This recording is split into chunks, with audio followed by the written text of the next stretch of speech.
Right, good afternoon, evening, everyone. Thank you all very much for coming. It's great to see a nice full room again. So, so thank you for all turning up on a very rainy day. I did miss a few things today because I wasn't prepared to get on my bus in the rain. We're really delighted to welcome our next speaker in the series, who is not only an excellent academic, but someone who's held a postdoc here in Cambridge, so is a friend as well as a colleague. So it's a delight to have Alice Wilson with us tonight. She's a senior lecturer in anthropology at the University of Sussex, as her PowerPoint tells you.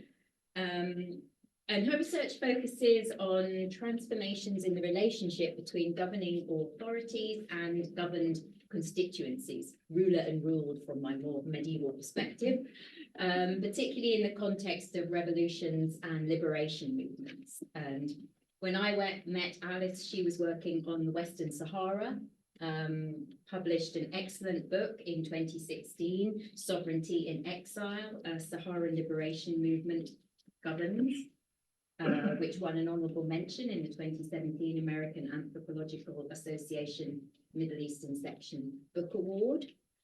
Since that time, she's moved off to work in southern Oman, or Oman more generally, and as a result of that, she's published a new book with Stanford University Press called Afterlives of Revolution, which she's going to hold up and wave, Everyday Counter-histories in Southern Oman. And her talk today obviously grows out of that research that she's done in Oman. So we're delighted to welcome Alice and to hear what she has to say on this topic. And as usual at the end, we'll have some Q&A.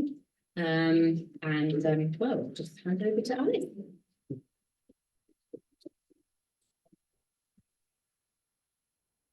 Thank you very much, Amira, for this very warm welcome. Thank you to you all for being here. A special welcome, especially to anybody who might be in the room with us from Oman. And I know we're also streaming online, and I'm hoping that people from Oman have been able to join us that way too. It's a real pleasure to be able to be in conversation about this book today.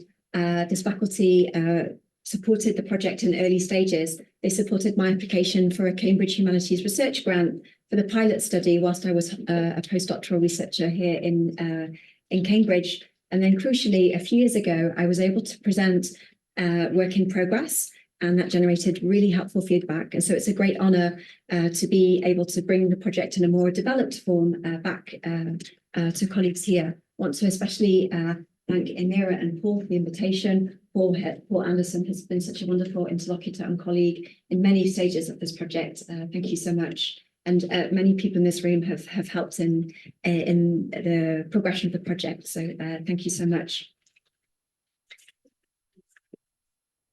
So I'm going to introduce you to the main argument in the book, which I can start passing around. So I know clinics have a chance to have a look at it. I think you have, okay, so we can start here.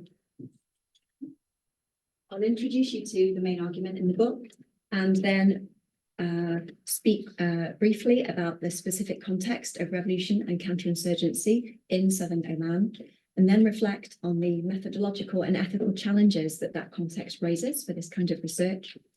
And then I'll draw on three of the wider contributions the book seeks to make to debates about revolution. I'll conclude briefly and look forward to your questions.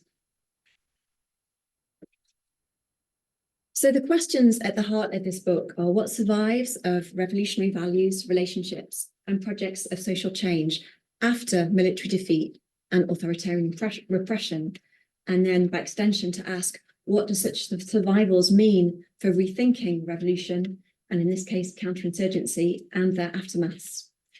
So these questions reverse an underlying question from my earlier project, which was a study of the anti-colonial liberation movement for Western Sahara, Polisario Front, at the time of my fieldwork that had been keeping going for 40 years. So a study of how does a revolution change and develop over keeping going for 40 years. But in this project in Oman, there's this different question of after defeat, what can survive? And indeed, it was 40 years since the military defeat by the time of my fieldwork. So these questions that I'm asking in the Omani case are significant for debates about revolution, and also for debates within a scholarship of the region that brings many of us together this evening, Southwest Asia and North Africa. So thinking first about some of the questions at stake in debates about revolution.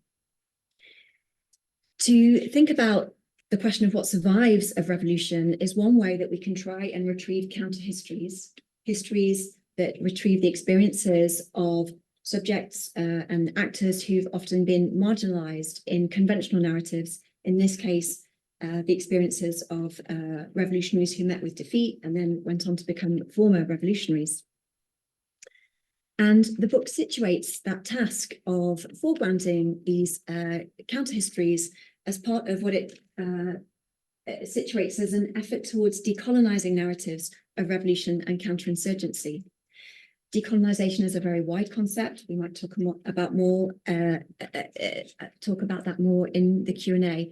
What I'm trying to do in this project with that idea is to call out some of the narratives that are recreating colonial dynamics and colonialist dynamics, including legitimizing colonial violence, and retrieve the agencies, in this case, agencies of former revolutionaries, whom conventional narratives have tended to marginalize and indeed seek to erase. I see these as really necessary tasks in the case of the southern region of Oman, Dhufar. We could also talk in the Q&A about it being a broader task in the case of discussion about revolutions.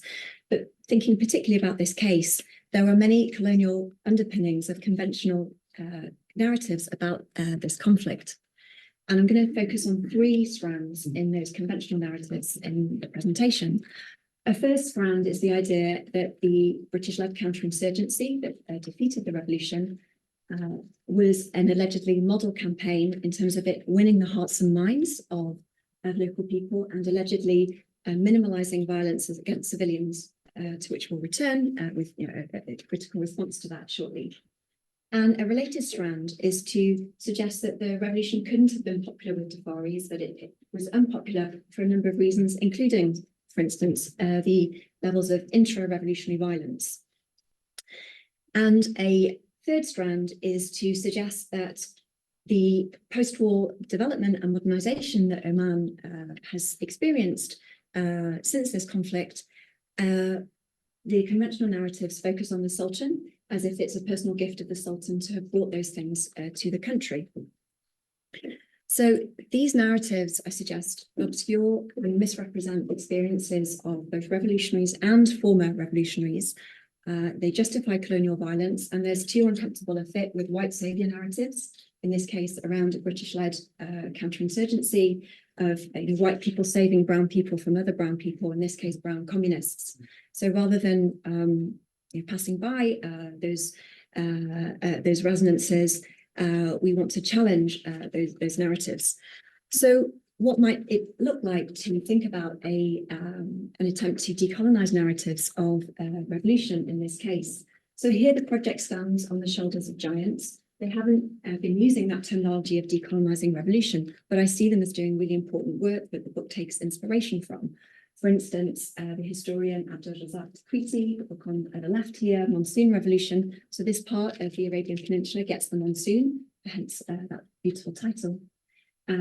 His project has retrieved the agency of revolutionaries during the course of the revolution, and these are some of the other books that I've taken inspiration from. The book on the left, a study of the revolutionary schools and their influence and impacts by the Omani researcher Mohammed Jabboub, and the two books in the middle that take a very critical view of the extent of the reliance on counterinsurgency violence in order to achieve military victory, in contrast to the idea of victory being apparently attributed to winning over hearts and minds and avoiding violence against civilians.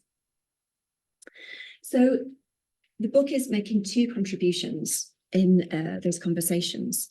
So those conversations have focused very much on events during the revolution. So the first contribution that the book makes is, again, looking at events during, but to bring an ethnographic perspective of trying to situate experiences within relevant historical and social contexts. So I'm going to just offer a very brief example for now, and I can expand more on that in the Q&A. So I mentioned intra-revolutionary violence, and that has contributed to some narratives presenting the revolution as a red terror campaign. And I think the ethnographic move here is not to suggest or to try and deny the incidence of violence amongst Dhufaris within the revolutionary ranks.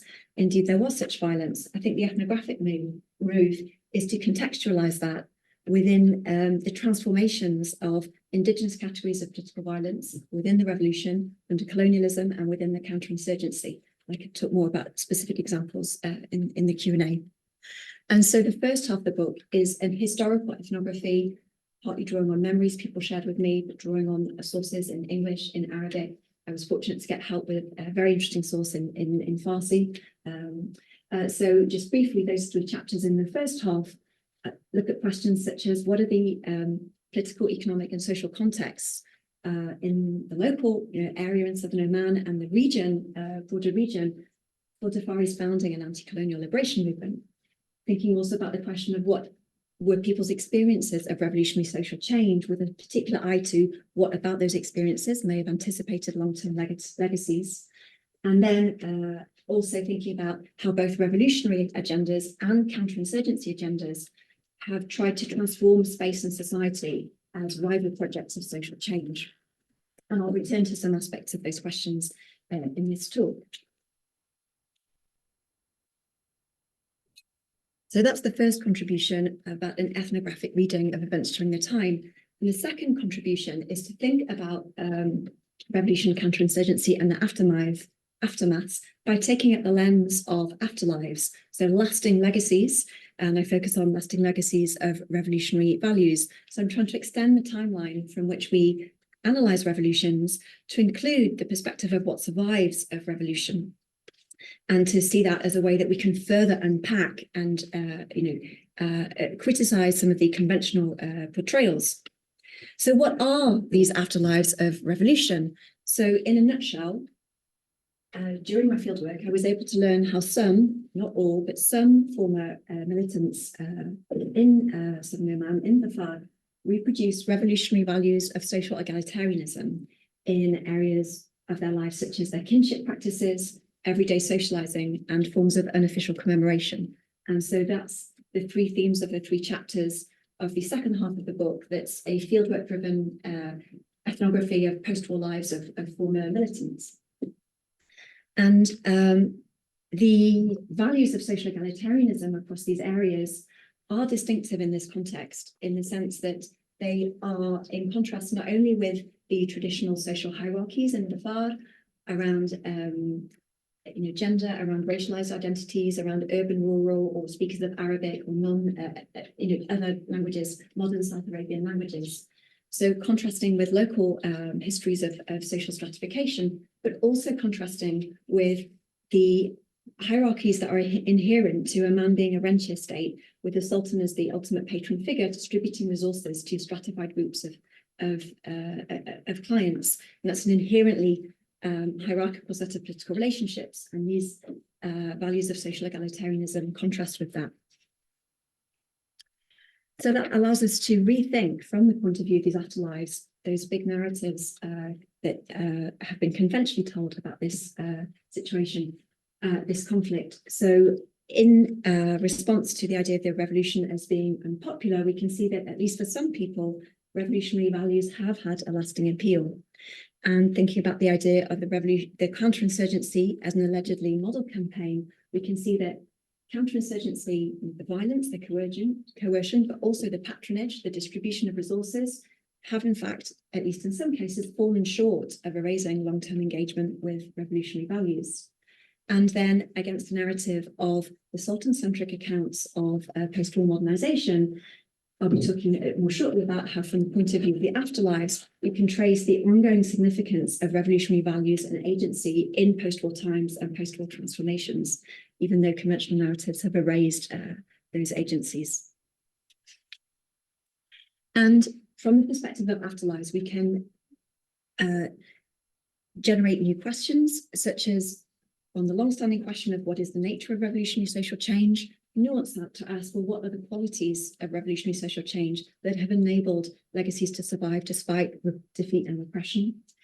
And we can think about extending revolution studies to think not just about the exceptional times and liminal times of revolution, protests, etc., but the point of view of what survives of revolution, and that can help us question the conventional binary between failed and successful revolutions, and failed revolutions being those that aren't recognized as having successfully taken over state power.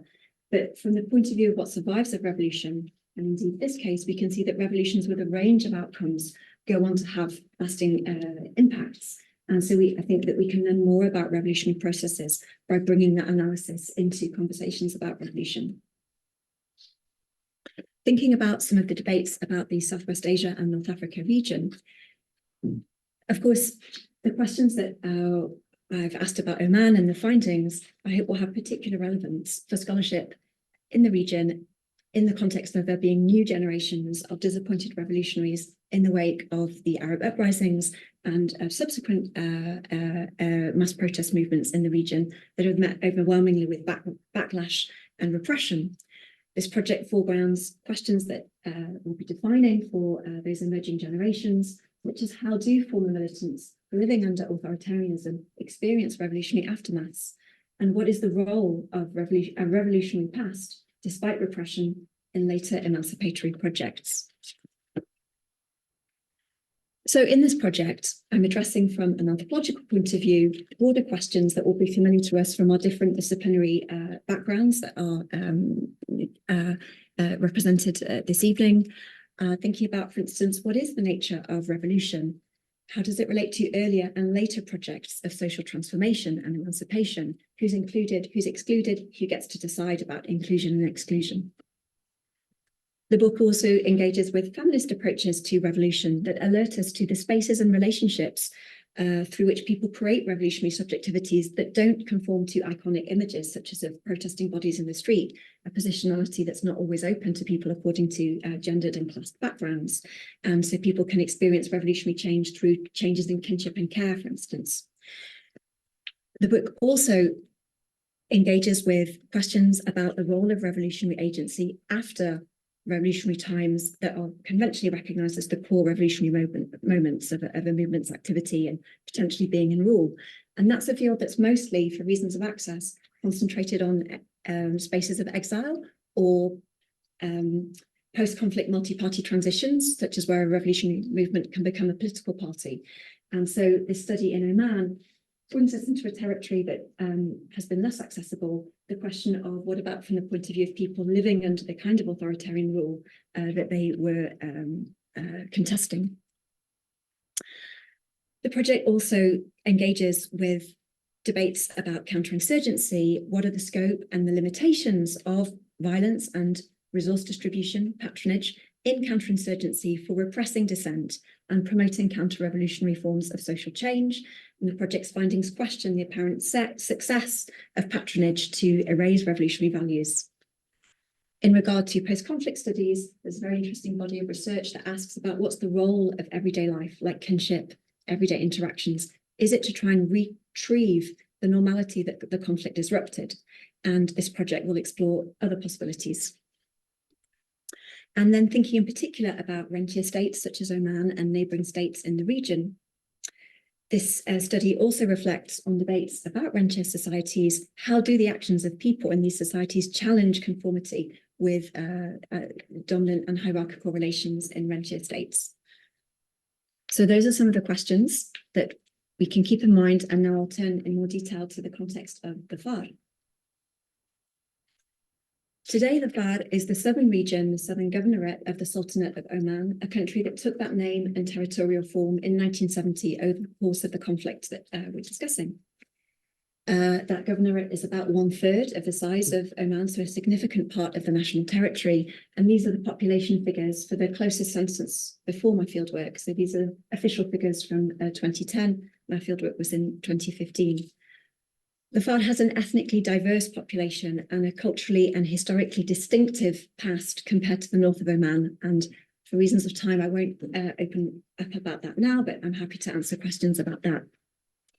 From the late 19th century, the Muscat-based, British-backed Al-Busaid dynasty of sultans claimed Dhufar.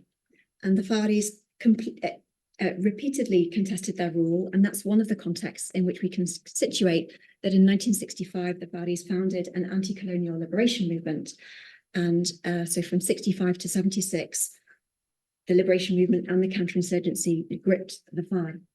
That movement changed names several times over the course of the conflict. For simplicity in the presentation, I'll refer to the front, El Gabha, in the local pronunciation, El Gabha. And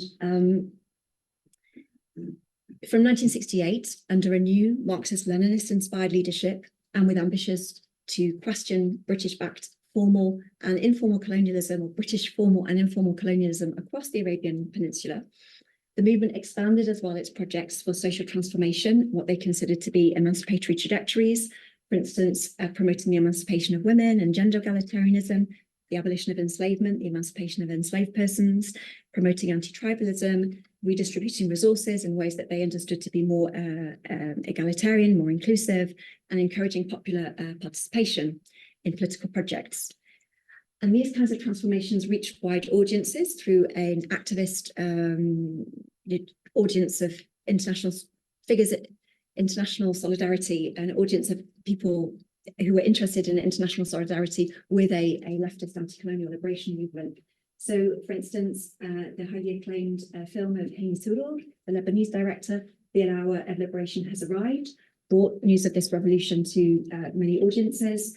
And this picture is a picture from the film. It's from the work of the photographer Jean-Michel Humeau. And these kinds of images really captured global attention at that time. This movement faced a British-backed counterinsurgency, and this deployed techniques of violence that are unhappily familiar to us today: airstrikes, food and water blockades, mass forced displacement, the destruction of the local economy, in this case, a subsistence economy where people were already on the edge of hunger for most of the year. Over time, Britain also introduced hearts and minds techniques that included policies such as trying to encourage access to healthcare and schools. And we can see these as rivaling projects that the revolution had put on the agenda with their own projects for schooling and healthcare, road building. But I want to stress these were not interchangeable projects. They had very different social impacts that we'll return to shortly. And we should be cautious of an overemphasis on the impact of the hearts and minds policies, because there's a risk of detracting attention from the importance of violence and its importance in achieving the military victory for the counterinsurgency. So that victory was in 1976. So since then, former revolutionaries who are living in Oman have been living under the rule of the kind of authoritarian government, indeed the very authoritarian government that they once contested. And the post-war government in Oman has imposed an official silence about this past episode of dissent and other past episodes of dissent, and indeed government with violence to repress them. That's not a part of the history of the country that the government wants to bring into official histories. And there's a filling of public space with the Sultan-centric commemoration. This is one of the monuments in the main city in Dhufar that commemorates the Sultan. And so there are no public monuments, for instance, even to recognize people who died fighting for the government. So these conditions of official silence, and indeed ongoing conditions of restrictions on freedom of expression and freedom of association in Oman, raise questions about the methods and ethics of this project, about the lives of former revolutionaries. A major question we have to ask: is there a mandate to do this kind of research, given that there can be real risks for Omanis who write in ways that transgress the official silence? So that doesn't always happen that they get punished, but it can happen. But I see grounds for a cautious mandate, and one of those reasons is because Omanis themselves, in novels, in their own research, in blog posts, in memoirs, published outside the context of the official censorship, so often abroad, are reclaiming the revolution as a significant period in national history and national identity building. And secondly, I suggest it would be also problematic if research only addressed officially approved topics. There would be a risk that research would actually amplify the priorities of those official narratives, missing out on an opportunity to raise critical questions and challenge conventional narratives. But of course, the safety of research participants in Oman is the absolute number one priority. And there were various ways that I tried to address this. So I did fieldwork of 5 months in 2015, during the course of which I met 26 former revolutionaries but also other family members and other Omanis without revolutionary backgrounds that helped me understand the social context of what might be distinctive of former revolutionaries. So the scale of that fieldwork reflects the difficulty of the fieldwork in conditions of authoritarianism. So a key thing was to let Omanis steer the direction of conversation because they understood the conditions of censorship much better than I did myself. It was for them to set what they wanted to talk about or what they preferred to avoid talking about. There were also, and so fieldwork consisted of informal meetings in places like cafes, the university, places of work, or homes. And there were many challenges about writing. And I got feedback on earlier drafts from people in Oman and realized I needed to do more self-censorship and more work to try and anonymize people. So sometimes in the book, I flag that I might be using a fictive composite person where I'm putting several people's words into the name of a person that I flag that this is a fictive composite. And ultimately, I took a decision in the book. The book seeks to address only empirical material of the kinds of things that Omanis and the people surveilling them already know about. And the book makes no argument that the everyday practices that the book addresses are any kind of resistance of concern to the Omani state. They happen in public and they haven't attracted interventions to suggest that they are of resistance of concern. So I'm going to introduce three aspects of the book's debates, and then I'll be looking forward to your questions. So as an ethnography, the book does go into ethnographic detail, for instance, around kinship, everyday socializing, unofficial commemoration. In the interest of time, I invite you to consult the book or ask me questions later. You'll find information, things like people naming children after significant figures from the revolution, even children born in the post-war period. So those are some of the areas, kinship, everyday socializing, unofficial commemoration, that from my positionality, I was able to learn about. Another differently positioned researcher would surely generate other insights. So I'm going to draw on some of the ethnography to explore three conceptual ideas in the book. First, the idea of the messiness of revolutionary social change. And second, the idea of tracing ongoing agency of former revolutionaries in post-war times, and the extended times and spaces of impacts in the post-war period, impacts of revolution past its official end date of defeat. So I mentioned earlier that an afterlives perspective allows us to bring nuance to this question of the nature of revolutionary social change by thinking about, well, what allows legacies to persist? So if we go back to Jean-Michel's image, perhaps one of the reasons that was so popular, and indeed it's when Henry Soro's film was re-released a few years ago, that image again circulated a lot, is that it perhaps seems to suggest, well, people were so devoted to the revolution. Is that why legacies go on to have lasting impacts?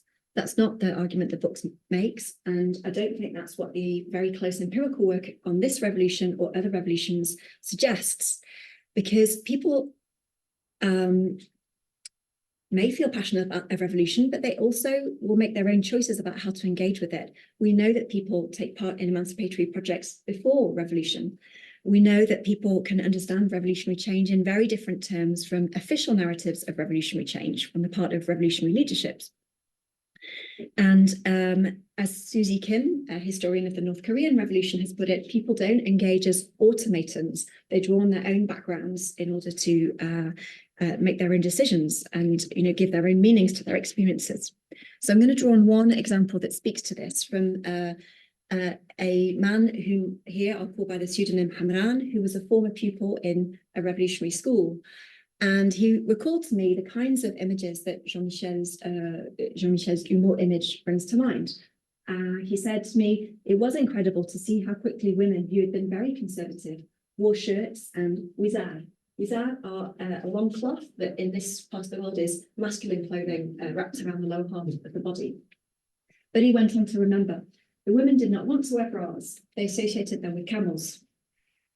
So fortunately, through having spent time with mobile pastoralists in the Western Sahara context, I was aware that as a mobile pastoralist, camel raising family, it's very important when you're relying on the milk of camels that you place a cloth over the udders of the lactating female camels to reserve milk for human consumption.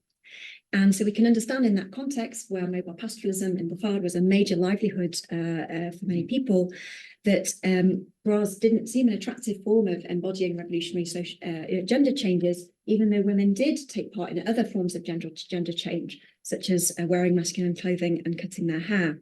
So this is one of the examples, and there are others in the book, of what I call the messiness of revolutionary social change. By messy, I mean not neat, like a neat script of arriving at a predetermined destination of this is what revolutionary social change will look like. People bring their own values and actively choose how to engage. So the book argues that in the light of Afterlives, we should pay particular attention to this messiness. I take inspiration from the work of another historian, Priya Lal, in her work on the disappointing and unintended outcomes of socialist transformation, in this case in Tanzania.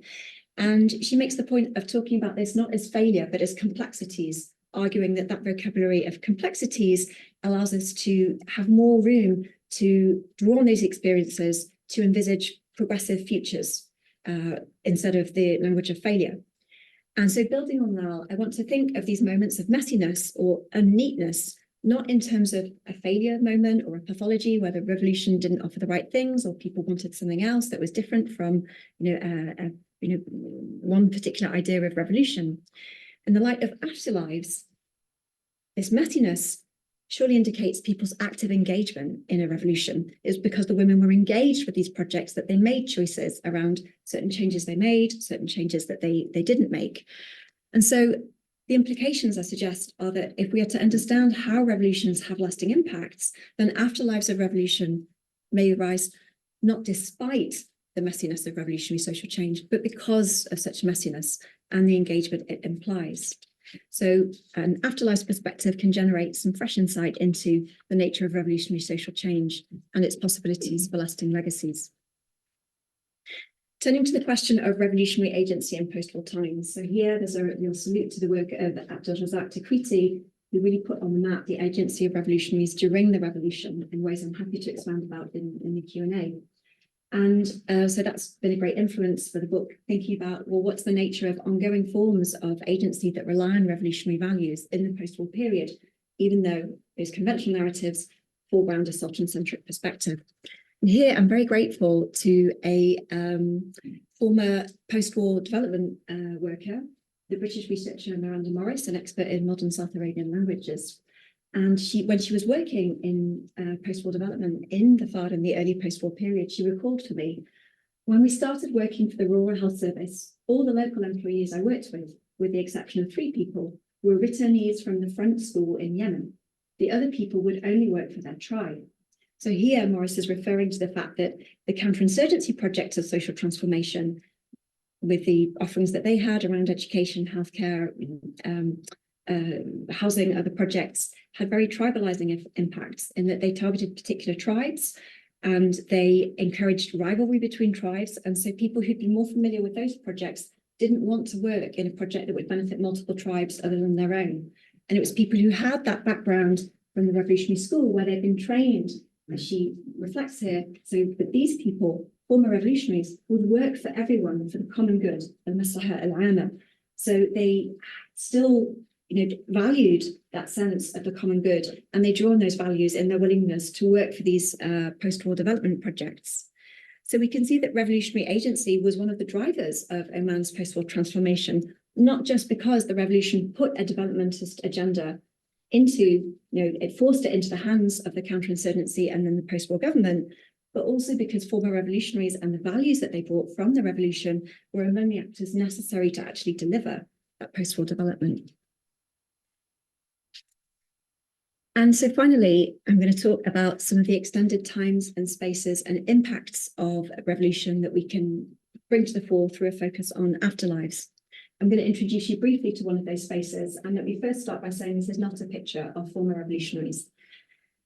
This is a picture of a different group of men, and if we were meeting in Salalah this evening, we would see a city scattered with many such groups of male friendship groups gathering in an outdoor place, a cafe, a sidewalk, and by being an honoured interloper guest in several of such gatherings, I was able to learn that they typically bring together men of one shared social background that could be around a particular social identity, a racialized identity, a particular, urban identity, or a rural identity mapping onto ethnic differences between speakers of different languages.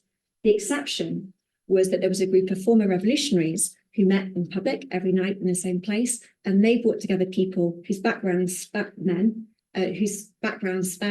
what were historically free and unfree backgrounds, speakers of Arabic, speakers of modern Southern Arabian languages, urban, rural, elites, non-elites. So a very, very distinctive manifestation of social inclusivity. So, of course, in that context, those kinds of gatherings didn't lend themselves to male-female interactions, but I'm happy to speak in the Q&A about informal friendships between male and female former revolutionaries that contradicted the more general separation and taboo around friendships across gender divisions between people who weren't related by kinship. So just thinking about these kinds of gatherings, they generate various insights on this question of feminist approaches to revolution and the different kinds of spaces that can be important for revolutionary subjectivities and experiences. In the light of the Afterlives of Revolution, in kinship and everyday socializing that we find in Oman, we can recognize here, inspired by that feminist literature, a relocation of revolutionary subjectivities and experiences after military defeat onto intimate spheres such as kinship and everyday socializing. And indeed, those kinds of spaces may be especially important when an authoritarian context precludes other opportunities, say, a veterans association that wouldn't be possible here. We can also think from the point of view of post-conflict studies on that question of, is the role of the everyday in a post-conflict setting to recreate the normality that the conflict had disrupted? Here we can see a different dynamic. It's not necessarily the case that it's about reproducing the pre-conflict normality. It could be about retrieving the fragile forms of sociality that came to being during the conflict, during an armed uprising, in this case, a revolution. So about prolonging that liminality rather than going back to normality. And we can also think in the context of rentier dynamics in post-conflict societies. These kinds of gatherings suggest how those who may be embedded in the hierarchical relations of a rentier society can, at the same time, still produce counter-hegemonic values of social egalitarianism that contrast with common everyday political and social hierarchies. So all the former revolutionaries are widely recognized by Dhufaris to be co-opted subjects. They're on different stratified levels of payroll, but at the same time, they can reproduce counter-hegemonic values. So I'm going to talk about two spaces beyond the intimate, everyday kinship and socializing, where we can see post-war revolutionary impacts in the post-war period. So people who are familiar with the kinds of images from Jean-Michel Humour and Heini Soros's film of gender egalitarianism and questioning gender historical gender norms there, might wonder, well, what have been the legacies of those values in post-war life? And those kinds of legacies might seem hard to discern if you focus on post-war conservative gender norms. And this is a picture of them all in Salalah. So it gives you some sense of the expectation that in urban Salalah, women dress in conservative, modest clothing. Those same women in other spaces in the north of Oman or abroad might not dress like that. But there's a great expectation in the urban kinds of spaces in Dhufar for them to dress in that conservative way. It's also a place where it's much more difficult for women of certain backgrounds to drive in ways that would be acceptable for women of equivalent backgrounds in the north of Oman. So just two brief examples there. And indeed, it's important to mention the counterinsurgency imposed conservative gender norms. For instance, one person shared with me the experience of a woman returning from her revolutionary education abroad and being told by the security services to wear a long black, formal clothing. So her experience of taking on that clothing was through the security services. But revolutionary values of gender egalitarianism have shaped post-war gender norms. And I'll just talk about one example for now, thinking about how former revolutionary women pioneered female labour force participation for wage labour outside the home for women of a range of social backgrounds. That was especially stigmatised for women of high-ranking social backgrounds, There was pressure on them not to have their face and name circulate in public. And it was women with revolutionary backgrounds who pioneered that. And they've normalized female labour. Well, they've been part of the factors that have normalized female labour force participation in post-war Dhufar. The book also traces how within families with revolutionary backgrounds, key male figures, husbands and brothers, can play significant roles in supporting women to take actions that question conservative gender norms. And so those are some of the ways that revolutionary values of gender egalitarianism in acts of both women and men have continued to shape gendered norms in post-war life. And then just before concluding, the final element I want to share with you is to think about how values of revolutionary social egalitarianism, whilst, as I mentioned, in the everyday practices that I've talked about till now, that they don't attract the intervention of the state as a form of resistance of concern, those values can, in other contexts, become politically significant in part of a project to animate post-war platforms for aggressive politics. And so this is a picture from the uprisings or the protests, the preferred local term is sit-ins in the Dhufar, that took place this one is from Salalah, from February to May 2011 as part of the Arab uprisings. And one of the bloggers who writes about that writes about the kind of values that, are they re-foreground these revolutionary values around social inclusivity, overcoming differences of tribal backgrounds, resisting racism, collectively mobilizing around common grievances. So we can see that those revolutionary values in other kinds of spaces can be important for animating platforms for post-war progressive politics. So I'll briefly conclude to suggest that revolutionary values are still present in Dhufar, nearly 50 years after the military defeat of the revolution. These afterlives foreground counter-histories that help decolonize narratives about revolution, counterinsurgency, and their aftermaths. Counterinsurgency violence and resource distribution fall short of erasing engagement with revolutionary values, and afterlives alert us to Dhufari's active engagement with revolutionary social change and to the ongoing role and impacts of revolutionary agency in helping shape post-war Oman. In the light of these afterlives, instead of apprehending revolution through putatively clearly delineated times and spaces, with the endpoint of defeat, a focus on afterlives of revolution posits dynamic, unfolding, revolutionary times, spaces, impacts, and legacies. And I think a metaphor that helps capture that unfolding potential would be to conceptualize the afterlives of revolution like a living tree. So not like the stump of a dead tree, that if you just yanked hard enough, you could bring it out of the ground and it would be gone. Rather, I think that we can think of it as a living tree, and the branches and the roots continue to grow, and the branches produce new afterlives, and the roots extend as later generations look back on revolutionary predecessors and understand their experiences in new ways.